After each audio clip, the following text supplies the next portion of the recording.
Hello friends, I hope you all are doing great. So आज हम discuss करेंगे repo rate and reverse repo rate. इसके बारे में आपने सुना होगा, ये एक मॉनेटरी टूल की तरह किसी भी कंट्री का सेंट्रल बैंक यूज करता है to control the money supply. तो इसके बारे में आपको पता होना चाहिए। इसके ऊपर क्वेश्चंस आ सकते हैं नेट में या कहीं भी आप प्रिपेयर करो, तो आपको इसकी बेसिक नॉलेज होनी चाहिए कि ये रेट क्या होते हैं और इसमें क्या होता है, कैसे इम्पैक्ट करते हैं। So let's get started.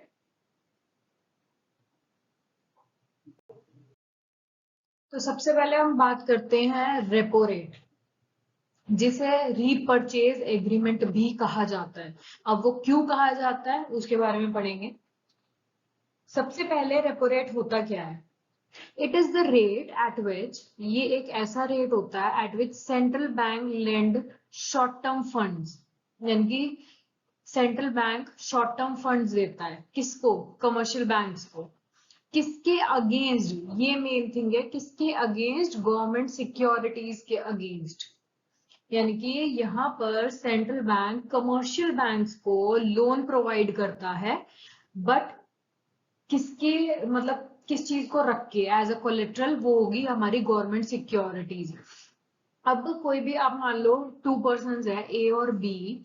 ए अगर बी को लोन देता है तो रिवर्स में कुछ तो चाहेगा। जैसे इंश्योरेंस कंपनीज या कोई भी हम लोन लेते हैं तो वो इन रिटर्न हमसे कहते हैं कोलेट्रल चाहिए हमें कुछ, कि अगर आप डिफॉल्ट कर जाओ तो हम उस चीज को रिकवर कर पाए। तो इन द सेम वे, जब central bank short term funds देती है कमर्शियल बैंक्स को अगेंस्ट गवर्नमेंट सिक्योरिटीज, जिस रेट पे देती है उसे हम कहते हैं रेपो रेट।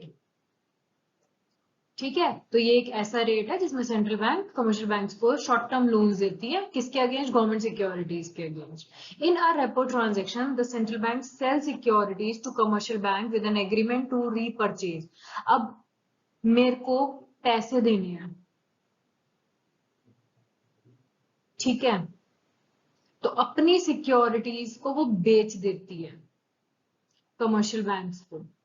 ठीक है, और ये एग्रीमेंट करती है कि मैं फ्यूचर में इसको दोबारा से खरीद लूंगी, इसलिए इसका नाम रीपर्चेज एग्रीमेंट पड़ा। कि अभी वो सेल कर रही है लेकिन फ्यूचर में वो कहती है आफ्टर सम टाइम, और मे बी ये होता शॉर्ट टर्म के लिए है, तो short term means with in 1 year. ठीक है, तो ये जो ट्रांजेक्शन होती है ये आपकी कंप्लीट हो जाती है विद इन 1 ईयर। तो इसमें क्या होता है, bank, central bank firstly sell करती है सिक्योरिटीज और ये एग्रीमेंट करती है कि मैं फ्यूचर में एक हायर प्राइस पे आपसे यही जो मैंने सिक्योरिटीज बेची हैं वो मैं दोबारा वापस ले लूंगी। ठीक है, तो एज अ ये कोलेटरल लोन होता है हमारा। द रेपो रेट एक टूल होता है जो सेंट्रल बैंक यूज करती है मॉनेटरी पॉलिसी को इन्फ्लुएंस करने के लिए या लिक्विडिटी को इन्फ्लुएंस करने के लिए, मैनेज करने के लिए एक इकोनॉमी में। हम पढ़ते हैं कि जो रिजर्व बैंक है, आरबीआई है या मॉनेटरी अथॉरिटी है, वो मॉनेटरी टूल्स यूज करती है like cash reserve ratio, statutory liquidity ratio, bank rate. तो उसी तरह रेपो रेट और रिवर्स रेपो रेट भी ऐसे टूल्स हैं जो कि लिक्विडिटी को मैनेज करने के लिए आरबीआई यूज करती है। रेपो रेट को एडजस्ट करके आरबीआई कंट्रोल कर सकती है cost of borrowing for banks, की बोरोइंग की कॉस्ट यानी कि उसका इंटरेस्ट रेट उसको मैनेज कर सकती है। अब आप एक बात बताओ, अगर आपको किसी से लोन 5% पे मिल रहा है तो अब आगे आप लोन कितने पे दोगे? ऑफ कोर्स 5 से ज्यादा परसेंट आप चार्ज करोगे कि मेरा भी खर्चा निकले। तो इन द सेम वे, जब आरबीआई रेपो रेट को बढ़ा देती है, कि आरबीआई कह रही है कमर्शियल बैंक्स को मैं तुम्हें लोन तो दे रही हूँ but I will charge 10% on this amount. तो इससे क्या होता है, कमर्शियल बैंक जो आगे फर्दर लोन देते हैं जनरल पब्लिक को वो भी अपने इंटरेस्ट रेट को बढ़ा देते हैं। क्यों?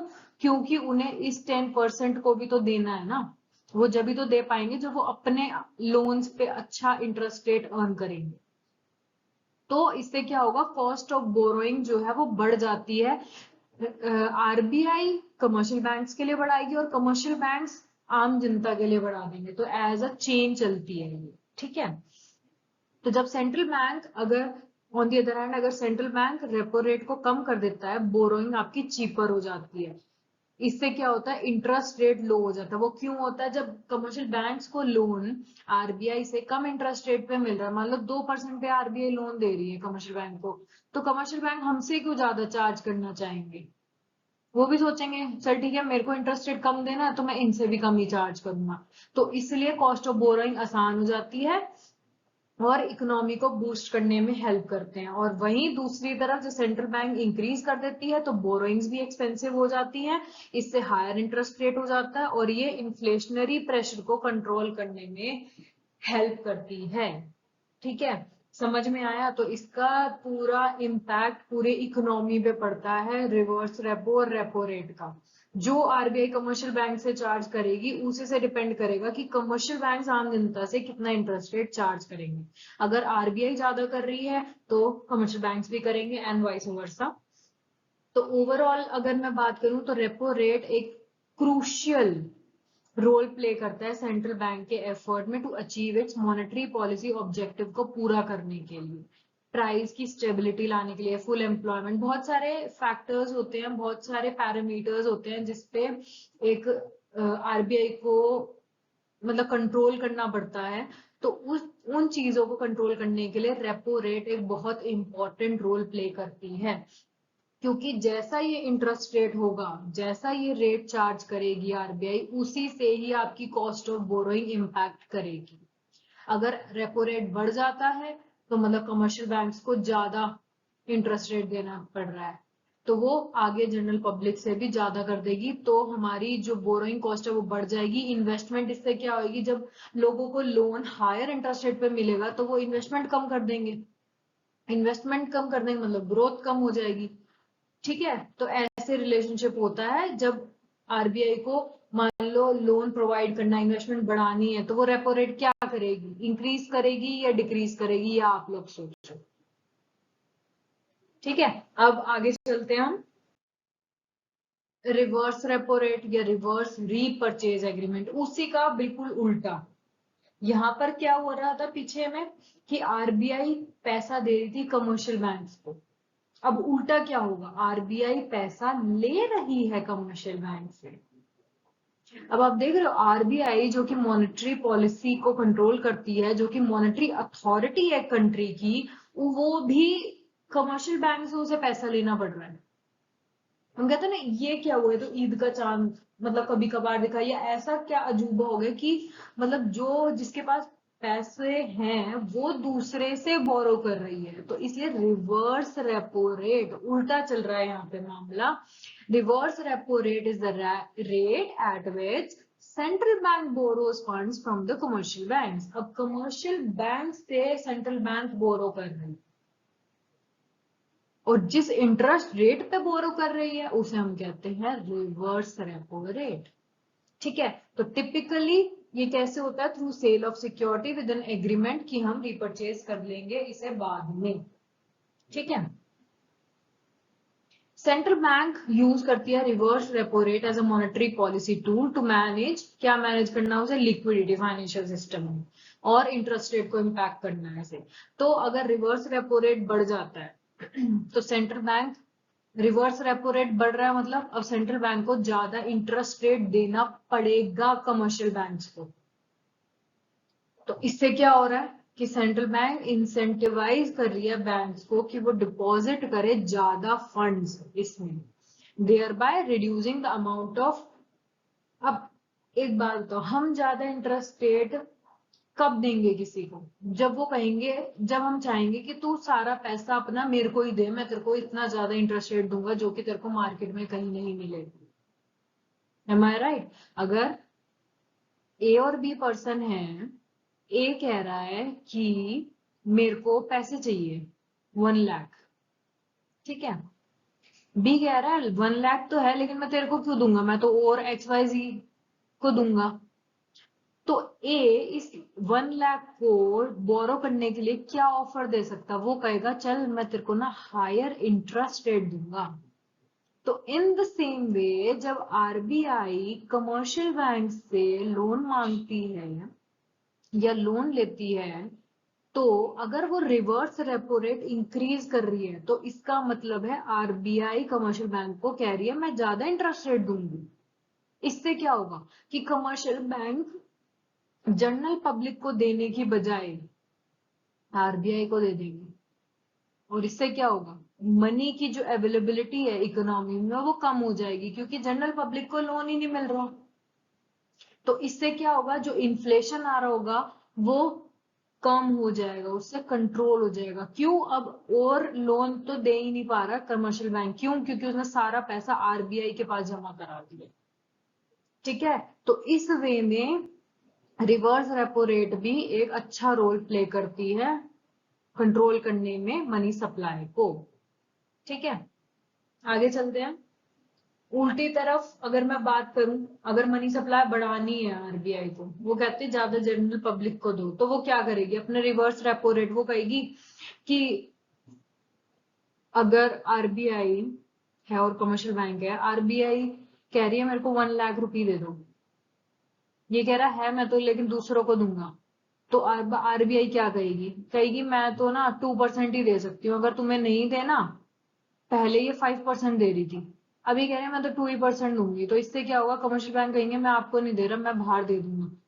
इससे जनरल पब्लिक को ज्यादा मिलेगा, इन्वेस्टमेंट बाहर होगी, इन्वेस्टमेंट इंक्रीज हो जाएगी और जीडीपी बढ़ जाएगी हमारी। तो अगर आरबीआई रिवर्स रेपो रेट को कम कर रही है तो इसका मतलब है वो चाहती है कि इकोनॉमी में बाहर लोगों के पास ज्यादा पैसा है, तो increase liquidity in the banking system and stimulate economic activity. तो आप जब भी पढ़ो तो उसका लिंक किया करो कि क्यों ऐसा क्यों हो रहा है, डिक्रीज करने से ऐसे कैसे इकोनॉमी बढ़ जाएगी या इंक्रीज करने से कैसे इकोनॉमी में इम्पैक्ट पड़ेगा, वो आपको अगर समझ आ गया तो बिल्कुल आसान हो जाएगा। तो ओवरऑल जो रिवर्स रेपो रेट है वो भी एक इम्पॉर्टेंट रोल प्ले करता है सेंट्रल बैंक के एफर्ट में, मॉनेटरी पॉलिसी का टूल ही माना जाता है, और ये इकोनॉमिक ऑब्जेक्टिव्स को हमारे अचीव करने में हेल्प करता है, जैसे इन्फ्लेशन को कंट्रोल करना या इकोनॉमिक ग्रोथ बढ़ानी, तो रेपो और रिवर्स रेपो रेट दोनों है, आरबीआई कोई भी यूज कर सकती है। ठीक है, तो अगर मैं अब करंट की बात करूं, रेपो और रिवर्स रेपो रेट कितने हैं, तो अब आप देखो रेपो रेट क्या है 6.50%। जब आरबीआई पैसा दे रही है तो वो तो हायर इंटरेस्ट रेट चार्ज करेगी ना, क्योंकि मेरे को मिलना है पैसा। ये मैंने ये लाइन जो है ये मैंने इसलिए लिखी है थोड़ा सा आपको याद रहे कि ये क्यों हाई होता है और दूसरा क्यों कम होता है। अगर मैं रिवर्स की बात करूं तो वो 3.35 है। क्यों इसका हाफ क्यों है? क्यों? क्योंकि यहाँ पे आरबीआई को बोरो करना पड़ रहा है, और जब बोरो करेगी तो उसे इंटरेस्ट रेट देना पड़ेगा। तो कौन बनना चाहेगा कि मैं इंटरेस्ट रेट सेट करूं और मैं ही बोरो कर रहा हूँ? तो जब मैं बोरो करूंगा मैं तो ये सोचूंगा ना मेरे को कम इंटरेस्ट रेट देना पड़े।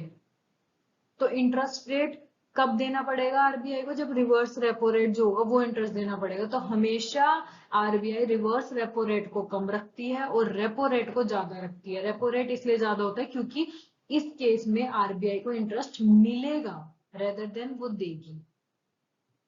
तो जब भी अगर मान लो आपके पास अथॉरिटी है कि आप इंटरेस्ट रेट डिटरमाइन करें, तो आप किसका इंटरेस्ट रेट ज्यादा रखोगे? जिसपे आपको इंटरेस्ट का पैसा मिलना है या आपको जिसमें इंटरेस्ट देना है? तो बस वही चीज है, जहां पे आरबीआई को पैसा देना है, लेंड कर रहा है और उसे इंटरेस्ट रेट मिलना है, तो ऑफ कोर्स वो हाई रखेगी कि मेरे को ज्यादा से ज्यादा पैसा मिले। और ऑन द अदर हैंड जब इंटरेस्ट रेट देने की बारी आई तो मैं उसका हाफ रख दूंगा। तो ये आपके करंट हैं जो कि अब चल रहा है आपका अप्रैल 2024। तो यही था, अगर आपको इतना भी पता है रेपो रिवर्स रेपो रेट के लिए इनफ है। And thank you. अगर वीडियो पसंद आई तो please like share and subscribe. कोई भी डाउट हो please use comment section and have a great day. Bye bye.